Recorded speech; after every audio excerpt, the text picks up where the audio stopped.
न्यायमूर्ती सूर्यकांत यांना रामशास्त्री होण्याची संधी आली आहे. महाराष्ट्रातला सत्ता संघर्ष आणि शिवसेना फुटीची जन्मकुंडली न्यायमूर्ती सूर्यकांत यांना चांगलीच माहीत आहे. कारण 5 जणांच्या खंडपीठातील न्यायाधीश सूर्यकांत हे सुद्धा आहेत.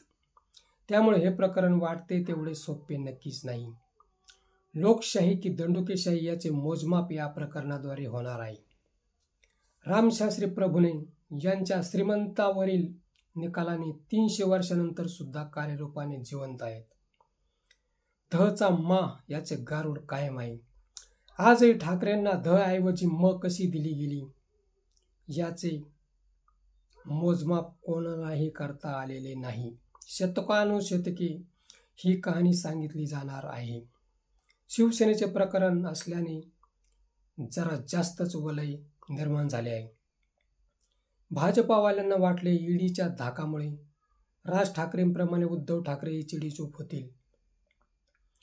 पण खासदार संजय राऊत आर्थर रोड जेलमध्ये 102 दिवस राहिले आणि पारी पलटली. सुप्रीम कोर्टात ईडी, सीबीआय, निवडणूक आयोग यांची लक्तरे टांगली. शिवसेना फोडण्यास अर्धे अधिक भाजपवालेच काम करत होते. खुद्द फडणवीस मॅडमनीच सांगितले, आमचे साहेब वेषांतर करून शिंदेंना भेटत होते. कोर्टाला यापेक्षा मोठा कोणता पुरावा हवा आहे?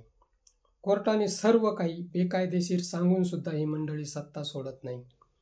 उलट मतदारांमध्ये अफरातफरी करून पुन्हा सत्ता मिळवली. ते प्रकरण पुराव्यासह सुप्रीम कोर्टात आहे. मुलुंडचा सर्किट ते दिल्लीतील राष्ट्रपती भवन, शिवसेना फुटीत सहभागी असल्याचे भक्कम पुरावे सुप्रीम कोर्टासमोर आले आहेत. शिवसेना प्रकरणाचा निकाल दूरगामी परिणामकारक राहणार आहे. न्यायमूर्ती सूर्यकांत मिळालेल्या डिग्रीला व खाल्लेल्या मिठाला जागले तर लोकशाही प्रगल्भ होण्यासाठी अर्धी अधिक भाजपा तिहार जेल तसेच आर्थर रोड कारागृहात हमखास जाणार.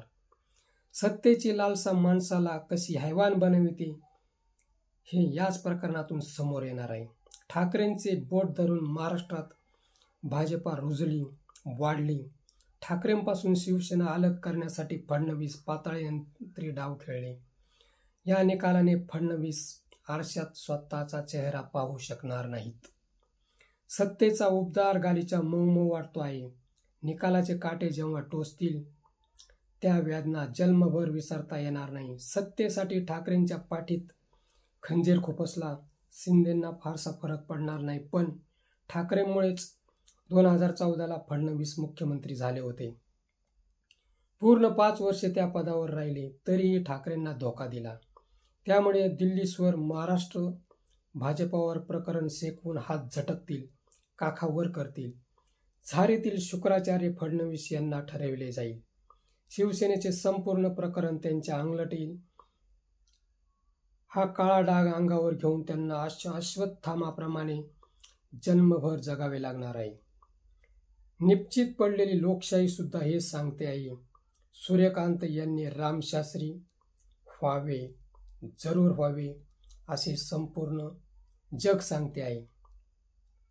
ह्या प्रकरणाचा सोक्षमोक्ष लावण्यासाठी न्यायमूर्ती सूर्यकांत यांनी ठाकरेंचे वकील ॲडव्होकेट कपिल सिब्बल यांना